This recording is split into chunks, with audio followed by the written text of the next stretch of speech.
할렐루야. 예배하는 자리에서 만나 반갑습니다.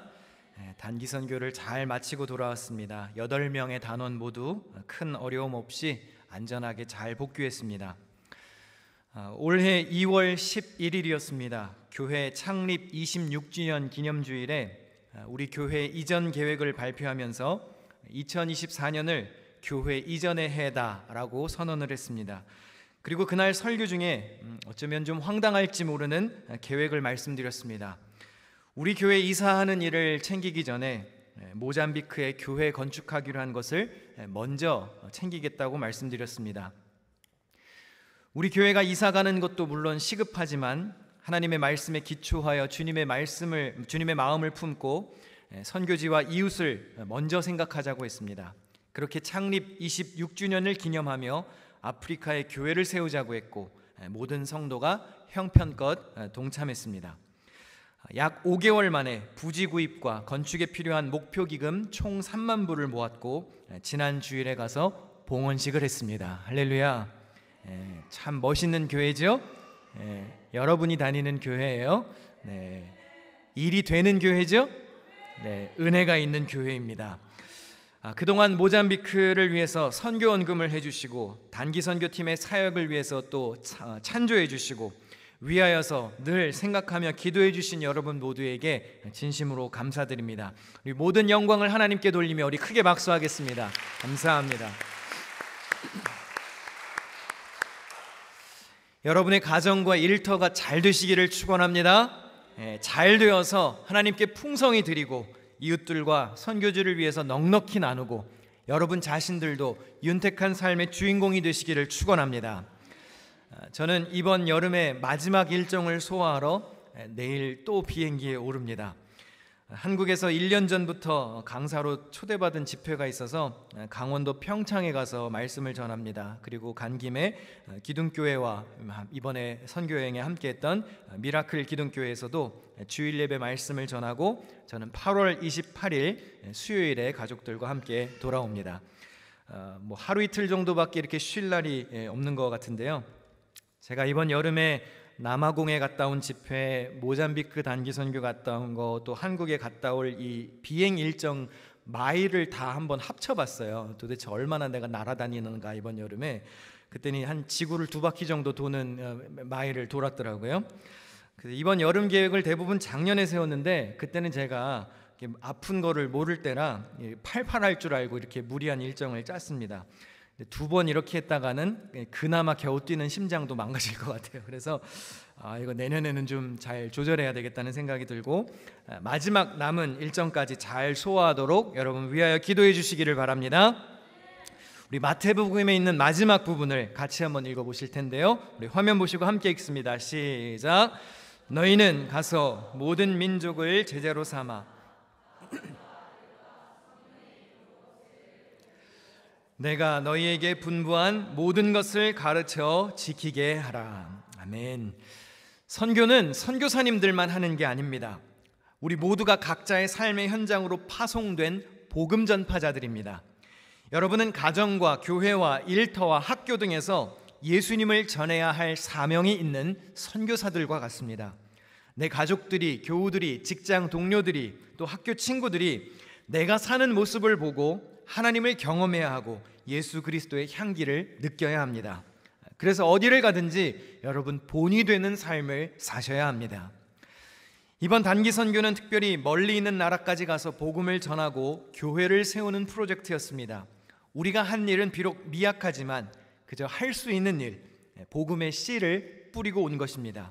이제 그 씨앗이 자라나서 뿌리를 내리고 굳건히 서서 열매를 맺도록 여러분 지속적으로 관심 갖고 기도하셔야 합니다.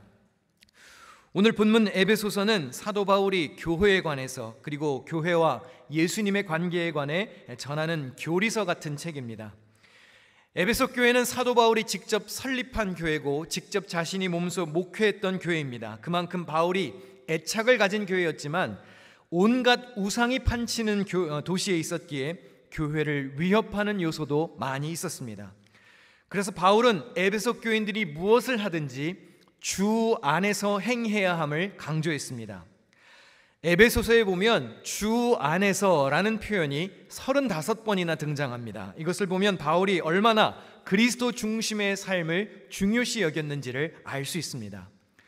그렇게 교회와 그리스도에 관해 전하던 중에 오늘 본문에 바울의 신앙 고백과 같은 기도가 등장합니다. 무릎을 꿇고 간절히 비는 바울의 기도를 제가 세 번역으로 읽어보겠습니다. 아버지께서 그분의 영광의 풍성하심을 따라 그분의 성령을 통하여 여러분의 속 사람을 능력으로 강건하게 하여 주시고 믿음으로 말미암아 그리스도를 여러분의 마음속에 머물러 계시게 하여 주시기를 빕니다. 여러분이 사랑 속에 뿌리를 받고 털을 잡아서 모든 성도와 함께 여러분이 그리스도의 사랑의 너비와 길이와 높이와 깊이가 어떠한지를 깨달을 수 있게 되고 지식을 초월하는 그리스도의 사랑을 알게 되기를 빕니다. 그리하여 하나님의 온갖 충만하심으로 여러분이 충만하여지시기를 바랍니다. 할렐루야. 뉴욕 기둥교회 성도들도 또 모잠비크에 있는 성도들도 믿음의 뿌리를 굳게 내리고 단단해져서 하나님의 은혜로 충만해져야 합니다. 충만해져야 합니다. 골로새서에서 보면 이런 말씀이 있습니다. 함께 읽어보겠습니다. 시작. 그러므로 여러분이 그리스도 예수를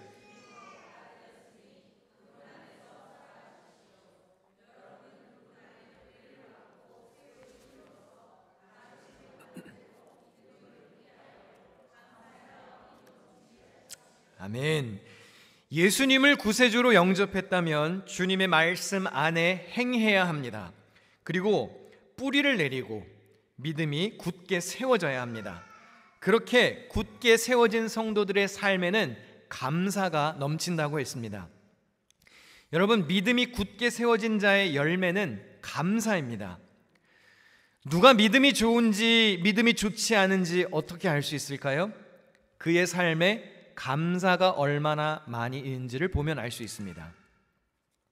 요즘 신앙생활하면서 여러분들의 입속에는 어떠한 말이 가득한지 한번 생각해 보시기를 바랍니다. 감사와 칭찬과 찬양의 말을 많이 하십니까? 아니면 불평과 원망과 부정적인 말을 더 많이 하십니까? 혹시 요즘 내 삶에 감사가 사라졌다고 느끼는 이들은 내년에 꼭 아프리카에 가시기를 축원합니다. 지금 아멘 하신 분들이 몇 있었어요? 받아 적으세요. 지금 저절로 감사가 쏟아져 나올 겁니다. 사실 저는 이번에 아프리카가 워낙에 멀기 때문에 이번 한 번만 한번 갔다 와 보자. 또 아는 선교사님도 계시고 또 이렇게 시험 삼아 한번 다녀와 보고 또 미라클 기둥교회라고는 좋은 이렇게 훈련된 교회가 있으니 좀 경험해 보겠는 차원에서 한번 동행해 보자 이런 마음으로 저도 갔는데 가서 안 돌아오겠다는 애가 있는 거예요. 너무 좋다고 아프리카가. 그래서 이거 목표를 모든 사람을 비행기에 태우는 게 이제 목표가 되고 말았죠. 더 오래 있고 싶다고, 여기가 너무 좋다고, 또 내년에 또 올 거냐고 목사님, 내년 또 오시면 제가 신청하겠다고 그러는 이도 있었습니다. 그래서 예상을 깨고 이게 참 은혜가 많았구나. 그래서 내년에 단기 선교를 어떻게 하면 좋을지 이제 막 벌써부터 막 설레는 마음으로 이게 머릿속에 계획이 그려지고 있어요. 사진을 한 장 보실까요? 저와 김광희 선교사님, 영상에서 보셨던 김광희 선교사님이 어렸을 때 찍은 사진, 그리고 뭐 거의 35년 가까이 지나서 이제 장성한 후에 이제 찍은 사진인데요. 모잠비크에 나가 계신 우리 김광희 선교사님은 제가 어렸을 적부터 교회에서 알고 자란 형님입니다. 같은 중학교 나왔고 같은 고등학교 졸업했고 또 교회에서도 찬양대와 찬양팀 등에서 같은 부서에서 항상 봉사하면서 신앙생활했습니다. 그렇게 어른이 되어서 둘이 같은 해에 목사 안수를 받고 저는 이제 이민교회에서 목회를 하고 김광희 선교사님은 선교사로 파송이 되었습니다. 이번에 만나서 여러 사역을 함께 나누며 도전도 받고 위로도 받고 은혜도 나눌 수 있어서 참 감사한 시간이었습니다. 제가 이번 단기 선교 기간 중에 기억에 남는 장면이 하나 있었는데요. 두 번째 사역 교회였던 이제 볼라제 기둥교회라는 곳을 방문했을 때 사실 그날 제 몸 컨디션이 너무 좋지를 않았어요. 그래서 두통하고 막 구토 증세가 계속 있어서 그늘에 계속 앉아서 쉬고 이러고 있는데 교회 예배실 앞에 현수막이 하나 붙어 있는 게 눈에 들어왔습니다. 사진을 찍었는데요. 볼라제 기둥교회 2015년에 봉헌된 교회였고, 그때 붙였던 현수막을 아직도 이렇게 달아두었습니다. 그리고 거기 집내 고신일 감독, 저희 아버님의 성함이 적혀 있었습니다. 약 한 10년 전쯤에 아버님이 걸어가신 발자취를 제가 온 것이죠. 그리고 이번에 우리 교회가 봉헌한 나미에피 뉴욕 기둥교회 가니까 또 이런 현수막이 걸려 있었습니다. 거기에는 집내 고성민 목사 2024년이라고 적혀 있었습니다. 그래서 이 두 현수막이 이렇게 오버랩 되면서 마음에 묘한 그런 생각이 들었습니다. 그리고 떠올랐던 구절이 하나 있습니다. 요한복음 5장 17절 같이 읽겠습니다. 예수께서 그들에게 이르시되 내 아버지께서 이제까지 일하시니 나도 일한다 하시매. 하나님의 사랑을 입은 제가 육신의 아버지가 가신 발자취를 따라가고 또 제 자녀들에게도 그것을 알리고 있더라고요. 이번 단기 선교에 함께 간 팀원들 참 수고가 많았습니다. 일단 가는 게 힘들었어요. 한 30시간 정도 이렇게 이동을 했는데 이게 왕복 30시간이 아니고 가는데 30시간, 오는데 30시간이에요. 처음 밟아보는 낯선 땅에서 빡빡하게 짜여진 일정을 소화하느라 아마 고생들이 많았을 겁니다. 편하지 않은 숙소에서 많은 인원이 함께 지내면서 밥해 먹고 설거지하고 빨래하고 계획된 전도 집회와 성경학교 등의 사역을 이어갔습니다. 때마다 챙길 것이 많았고 신경 쓸 일들이 많이 있었습니다. 그래도 온 교회가 또 두 교회가 하나 되어서 선교지에 교회를 세웠습니다. 간증 때 들으신 것처럼 우리가 세운 나미에피 뉴욕 기둥교회는 기독교 영향력 아래에 있는 지역에 세워진 교회가 아닙니다. 무슬림 세력이 강한 곳에 최전방에 세워진 교회입니다. 현지 선교사님들도 걱정하는 마음으로 그곳에 갔습니다. 과연 몇 사람이나 올까? 우리가 전도를 할 수 있을까?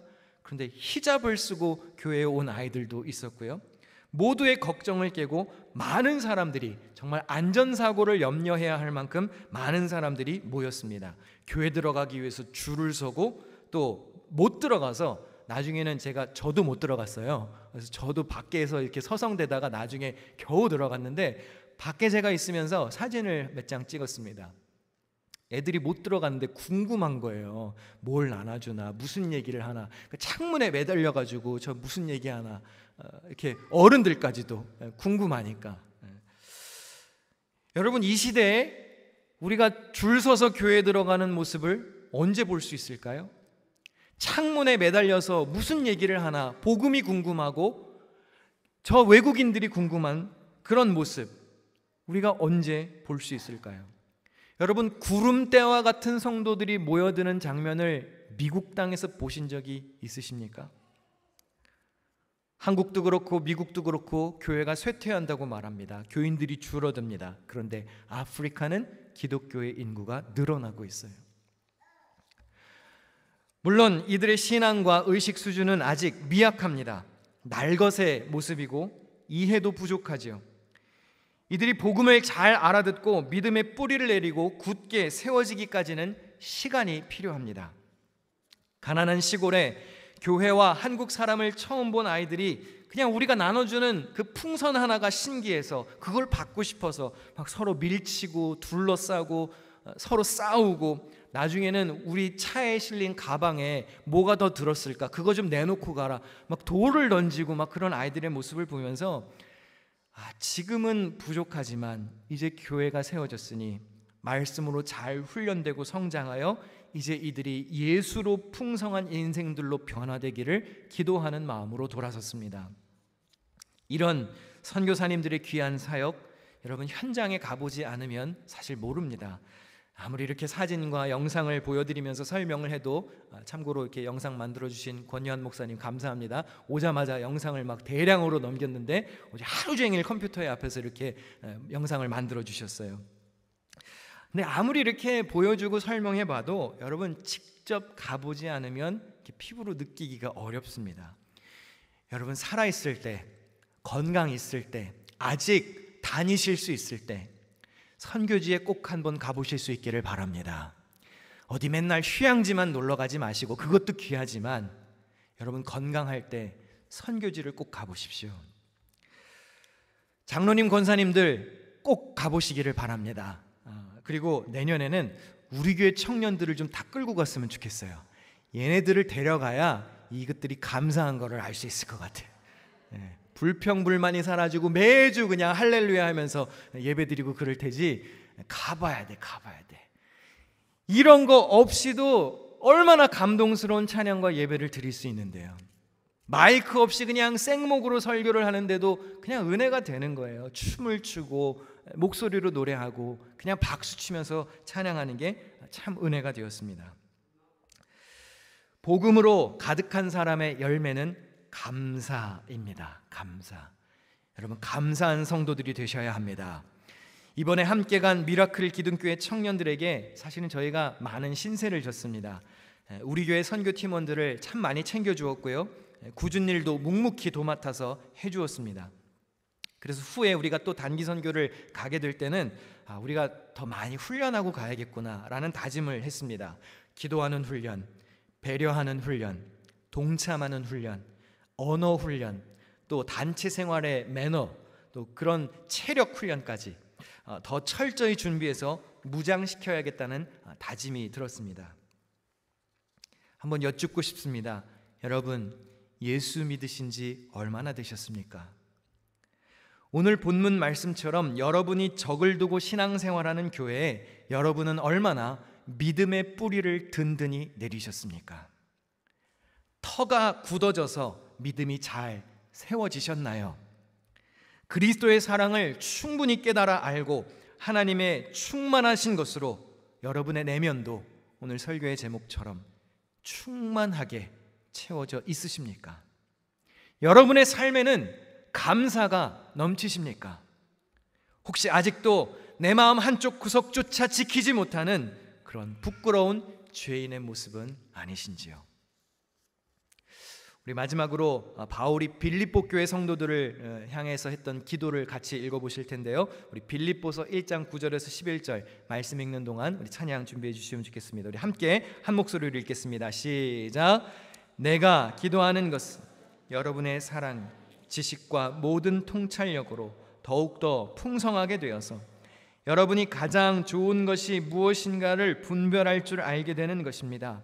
그리하여 여러분이 그리스도의 날까지 순결하고 흠이 없이 지내며 예수 그리스도께서 주시는 의의 열매로 가득 차서 하나님께 영광과 찬양을 드리게 되기를 나는 기도합니다. 할렐루야. 여러분이 그렇게 되기를 기도합니다. 뉴욕 기둥교회 성도들도 더욱더 풍성하게 되어서 충만하게 되어서 잘 자라나고 그리스도의 날까지 순결하고 흠없이 지내며 여러분 마지막 날에 의의 열매가 가득하기를 축원합니다. 예수의 소식을 듣고 그치면 안 됩니다. 잘 자라야 합니다. 뿌리 내리고 자라나서 터가 굳게 세워져서 나중에 하나님 앞에 갔을 때 이런 열매가 있습니다 라고 고백해야죠. 아무것도 없이 가서 되겠습니까? 여러분, 풍성한 의의 열매를 거두시기를 바랍니다. 더욱더 깊어진 삶으로 주님께 영광 돌려드리는 그런 충만하고 풍성한 믿음의 주인공이 되시기를 주님의 이름으로 부탁드립니다.